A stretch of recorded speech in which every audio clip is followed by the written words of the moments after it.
everyone. Welcome to the Slice of Healthcare podcast. I'm your host, Jared Taylor. Today, joining me is the CEO of Augmedix, Manny Krakaris. Manny, how's it going? Doing well, Jared. Thank you. I'm excited to have you here. You and I were chatting a little bit before this, and I know Ian from way back in the day, and really excited to now have you on. Would love to first kind of dig in. I'm sure most people know of the company, but I always start off by asking, someone sees you in a sweatshirt with your company logo on it. They say, "What the heck do you do?" What do you tell them? Yeah, beats the heck out of me, Lieutenant. Uh, no, but seriously, we help clinicians with their medical note documentation. You interviewed Ian several years ago, just as I joined the company. He came up with the idea, which was revolutionary at the time, about 11 years ago, to repurpose the conversation that occurs between a doctor and a patient and use that as the input for creating a medical note, as opposed to having the doctor do two separate steps, which was the practice back then, where they have an interaction with the patient and then they do the note in a separate task. And that required a lot of time on the part of the clinician. And there just wasn't that time available as clinicians were being asked to do more and more. So it was a revolutionary idea, and now the whole industry has embraced the notion of using ambient as the means of doing a lot of things, including generating medical notes. And to your point, right, Ian, like at the time, this was like so ahead of, well, like now you go and there's increased competition. It's been more of a topic of conversation, but let's talk early on, like what was it in the early days that made you want to join this team and lead it? And then, how have you navigated the last couple years? Because obviously the market's changed. You guys also were publicly traded like early on. So would love to hear, I'm sure that brought its own challenges as well, but would love to hear from your point of view, why you joined the team in the first place, and then how you helped scale it to, which we'll get into a second, this recent acquisition. Sure. So my background was in software primarily. This was my first foray in healthcare. And I had worked with two of the board members. They're representatives of venture capital firms. I've worked with some of the portfolio companies before. We're familiar. I just sold my previous company, and they asked me to take a look at the company. And when they were describing it to me, a light bulb went off in my head, and it just sounded really familiar to me. And it turns out that my doctor was a customer, but well before I met with the board. And I really didn't remember much about what she was describing in terms of this technology, but I do remember her reaction to the service. And I was just a patient. And she said, "This has changed my life." And I found that really compelling. So when I was meeting with the board, that came back, that statement came back to my mind. And I was really intrigued by it. So I decided to speak to some other customers, and I heard similar anecdotes. So I concluded after that this company had achieved what is probably the hardest thing to achieve for a startup, which is getting the product market fit right. And then really the rest of it was scaling the business. And that's where I felt that my software background could help, because I felt that we could evolve the process from manually generating notes, even though we were listening to the interaction remotely, to automating that process. We didn't have, the latest technology in AI back then, but we certainly had NLP and some other technologies that we could use, that we could leverage to get there. And so that's the journey that we've been that we embarked on back then, almost 6 years ago, culminating to where we are today, where we're using AI to generate every one of our products. Now, talk me through, obviously, first off, congratulations. People will see there was the announcement recently that you were acquired by Commure. Talk me through early days of, since that's been announced, maybe how that ended up coming together, and the journey ahead. I know you'll have some integration conversations and where you want to take things from here, and there's a lot of work to be done, but I know our audience would love to hear kind of where things are at? Yeah, well, I think this is emblematic of where the industry is today. I mean, when we entered into this space, there was really only one other competitor, one really credible competitor, was Nuance. Um, uh, but in the last couple of years, there's been a proliferation of entrants that have come in um, because large language models basically do a lot of the heavy lifting, most of the heavy lifting when it comes to creating a medical note. But in terms of delivering value, you need to go way beyond that um, because there are things that are critical in a medical note that aren't always captured uh, in the ambient conversation between a doctor and a patient. And that's where Commure comes in as well. Um, Commure has a very broad portfolio of products that span a wider swath of the patient journey from intake all the way to RCM. And we represent a kind of slice of that journey, which is the point of care, the interaction between the doctor and the patient at the point of care. But there's things that happen at the point of care from a documentation perspective that influence downstream and upstream activities. And in today's healthcare world, those activities are siloed. They're performed by discrete companies on discrete platforms. And every time there's a handoff of information from one participant to another along that value chain, you introduce cost and some inefficiencies. So by enabling a seamless, broad series of products that are integrated along that patient continuum, care continuum, I think you're going to be able to wring out a lot of costs and inefficiencies that exist today in healthcare. And this is the first instantiation of that.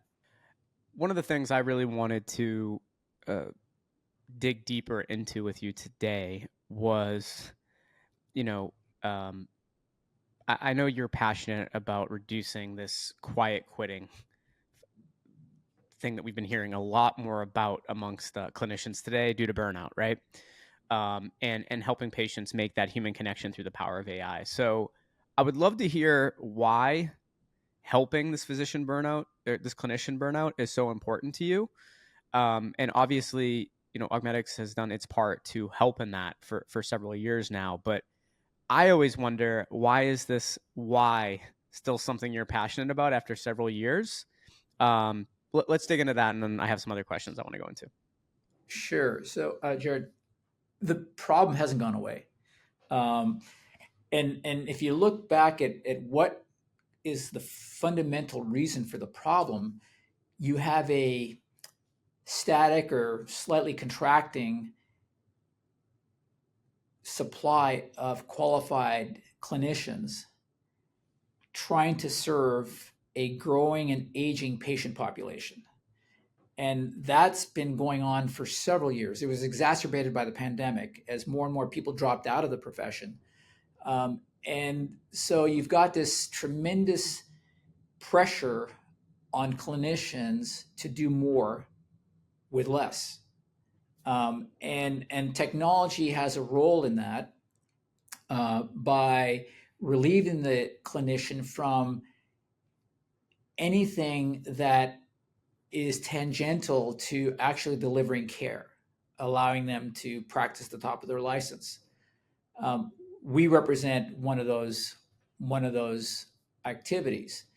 So there's still a tremendous amount of burden placed on doctors.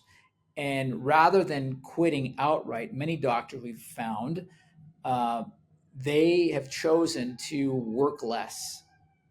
And that exacerbates the problem, of course, the gap between the supply and demand for care. Um, we have found that by delivering a solution that addresses some of their burden, which is one of the products that we offer three products that focus exclusively on that issue. We found that we've reduced fractional quitting, which is the reduction of hours or days by clinicians, by about 25%, which is a massive impact to the healthcare organization. Adds to, it helps improve patient access, which is a critical need for most major healthcare enterprises. So we feel that the solutions we've developed really do address fractional quitting. We've got data to support it. So this is always an interesting. This is entrepreneurship in general. This is running companies. A lot of people think, right, when you've been trying to solve something for years, this just shows like how complicated healthcare is, because you guys have been at the forefront for years. You're doing your part and it's still there. And this is the frustrating part, I think, about healthcare in general. Is in a lot of other industries you can work and work and work and fully solve a problem. In healthcare, you only sometimes can make dents in it, and it's outside of your full control to like take it away entirely, right? So like, how do you deal with that? Well, I'm a newcomer to healthcare. And to me, the structure of healthcare, the healthcare industry in the US is unique. If you think about the journey of the patient in getting healthcare. So you have a customer who comes in, gets serviced by a vendor, a provider. That provider then looks to another company to help it with um, billing and collection. That billing collection then company goes to another party, an insurance company, a payer, to pay the claim, and then the money somehow flows back to the service provider, and then there's some element of payment that has to go back to the ultimate beneficiary recipient of the service.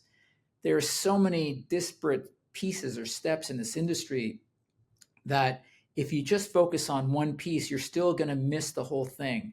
That just brings me back to what the rationale behind Commure's acquisition of Augmedix is. Let's try to capture as much of that journey as possible to make a bigger dent in the challenges that are in front of us. And I think this is, a major first step. There's going to be a lot of work that has to be done, of course, but it's necessary. It really is. Let's spend like a little bit of time. I would love to hear from your point of view why this acquisition made sense for Commure. Well, we have complementary um, go-to-market strategies as well as products in our portfolios, our respective portfolios. Um, as I mentioned before, they've got some upstream activities from the point of care and downstream activities. They've got some at the point of care as well. They've got a AI scribe product, but it is focused on a different care setting primarily than ours. We're focused more on acute care, and the ED in particular. They're focused on hospitalists, but also in some segments of ambulatory. So there are complementarities in our product mix that allow us to really provide best-in-class solutions to specific segments of healthcare, because the needs of clinicians in the emergency department are very different from those for an ophthalmologist, for example. So you've got to be able to have a product that really focuses exclusively on the specific needs of each one of those specialties or care settings, and we do that. In terms of go-to-market, they currently cater to over 250,000 clinicians. They have a very, very large footprint. Um, we focus exclusively or almost exclusively on large healthcare enterprises. We are in 7 of the top 20, 5 of the top 10 healthcare enterprises in the US. We believe that providing a comprehensive platform that goes beyond the point of care medical note documentation, but encompasses RCM and some patient intake functions, we can cross-sell into our customer base some of the benefits and products that Commure has, and vice versa. Thank you for that. Yeah, I'm always curious to dig a little bit deeper into that stuff. So I appreciate you sharing your thoughts. I thought it made sense when I first heard about it. I think it makes even more sense after hearing you talk about it as well. can we, as we start to kind of wrap up here, I do have another question for you that I really wanted to ask, and it's one I think that gets often overlooked. It's how do patients truly feel about AI within the healthcare space? Great question, Jared. Um, I'll speak. I can't speak for all patients, obviously. I'll speak from my own personal perspective. If it's utilitarian, if it actually provides utility to the patient, I think it'll be accepted. And I'll give you a concrete example. I went into my chart to follow up on a question I had submitted to my clinician. And the response was generated by AI. And it was 103 words long. And essentially what it said was schedule an appointment. So 103 words of nothingness, just to say schedule an appointment. So that to me is frustrating.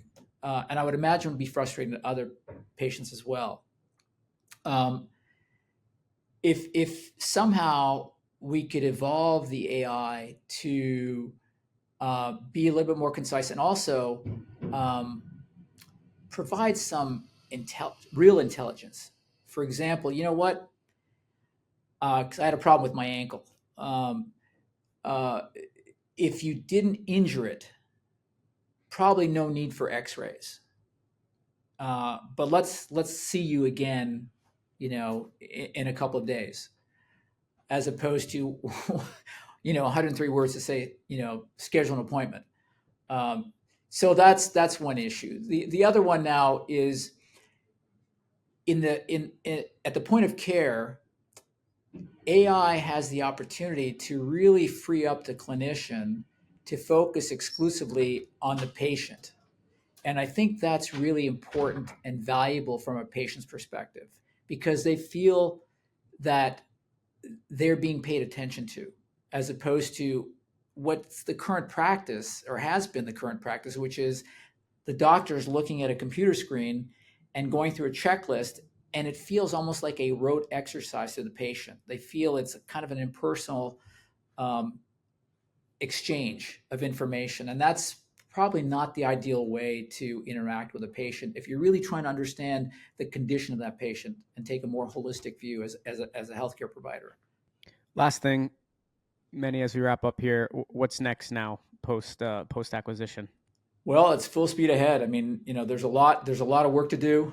Obviously, we want to close this transaction with Commure as fast as possible, and then get to work on going to market with a broad portfolio of solutions that are integrated and deliver a lot more value to our customers.